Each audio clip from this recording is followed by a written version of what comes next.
The Education Ministry is working to distribute more COVID-19 test kits to schools across the island.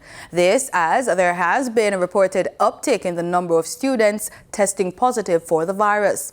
Education Minister Favour Williams gave an update during the Ministry of Health's virtual media brief on Wednesday. During the month of May, when we looked at the first week in May, 138 suspected or confirmed cases came to our attention.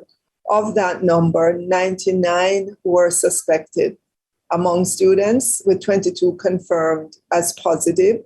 8 were suspected and 7 positive were reported among teachers. Minister Williams says more schools have returned to remote learning for some students due to COVID-19 cases among students and teachers.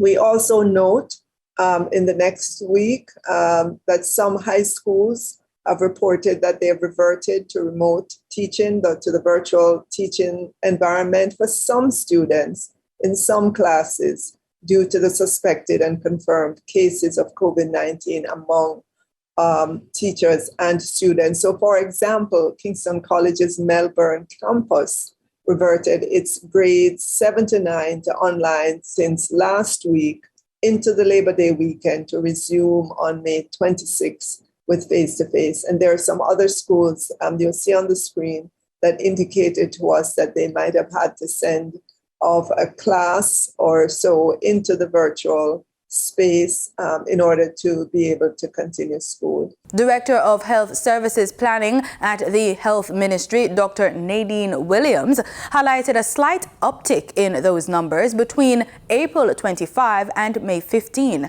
with 9 children in hospital. While some schools have opted to return to virtual classes, Health and Wellness Minister Dr. Christopher Tufton stressed the importance of returning to physical classes despite the associated risks. We always knew that it would mean the possibility, the probability of greater spread of the virus because of the way the institutions are set up, close proximity between children, just their regular routine activities on their respective campuses. And we are seeing some evidence of that now playing out.